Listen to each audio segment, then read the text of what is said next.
বাংলা বর্ষের শেষ মাস চৈত্র মাস। সারা দেশে যেমন চলে বর্ষবিদায়ের নানা আয়োজন, তেমনি চলে নতুন বর্ষ বরণের প্রস্তুতি। ঢাকা বিশ্ববিদ্যালয়ে চারুকলা অনুষদের বর্ষবরণ অনুষ্ঠানের প্রস্তুতি এবং শিল্পকলা একাডেমিতে মঞ্চস্থ নাটক নিয়ে থাকছে সপ্তাহের সংস্কৃতি সংবাদ। বিস্তারিত ইমরান উজ্জামানের প্রতিবেদনে। বাঙালির প্রাণের উৎসব পয়লা বৈশাখ। বাংলা নববর্ষ ১৪৩৩ বরণের প্রস্তুতি শুরু করেছে ঢাকা বিশ্ববিদ্যালয়ের চারুকলা অনুষদ। মাটির হাড়িতে সরাচিত্র অঙ্কন, কাগজের তৈরি মুখোশ, মাটির ডাইজে রাজ মুখোশ তৈরি, নানা মোটিভ, সেই সাথে চিত্রকর্ম অঙ্কন করছেন জুনিয়র, সিনিয়র শিক্ষক ও প্রাক্তন শিক্ষার্থীরা। নববর্ষের ঐক্যতান, গণতন্ত্রের পুনরুত্থান, এই প্রতিপাদ্যকে সামনে রেখে আমরা কাজ করছি। আমাদের সবসময় মেইন ফোকাস থাকে আমরা যেন আমাদের যে লোকসংস্কৃতি, আমাদের যে ঐতিহ্য, এটাকে যেন আমরা বজায় রাখতে পারি। এর ধারাবাহিকতা এবার আমাদের ফক মোটিভগুলো সরাতে আছে। এই কাজ আমাদের চলছে। এটা আমাদের পয়লা বৈশাখের আগের দিন পর্যন্ত আমাদের এখানে বিক্রয়ের জন্য সব কাজ আমরা অ্যাভেলেবেল পাবো। কর্মশালার দায়িত্বে আছে চারুকলা শেষ বর্ষের শিক্ষার্থীরা।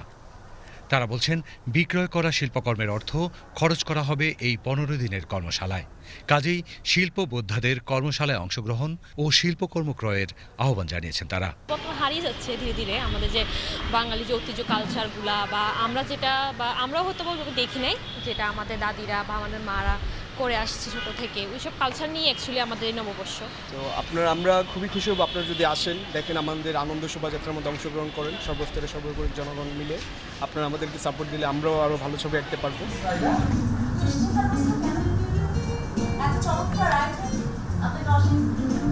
শিল্পকলা একাডেমির স্টুডিও থিয়েটার হলে মঞ্চস্থ হয়ে গেল হান্ট থিয়েটারের প্রথম প্রযোজনা ক্যাফে দ্য ভলতে।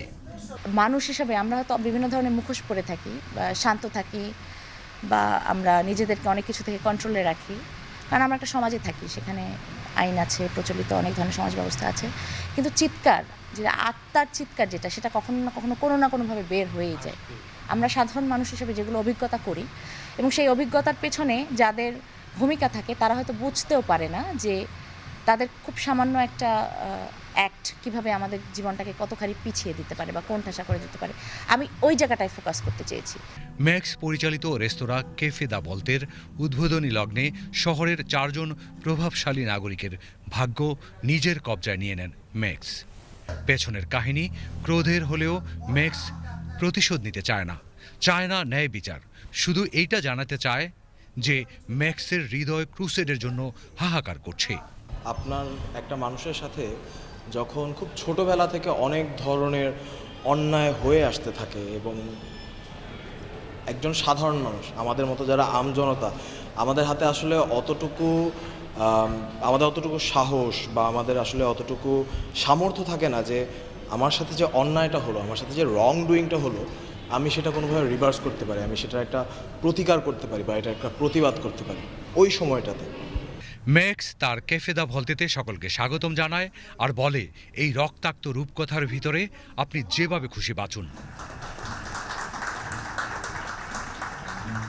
জীবনকে উদযাপন করুন। Imran Uzzaman, BTV news.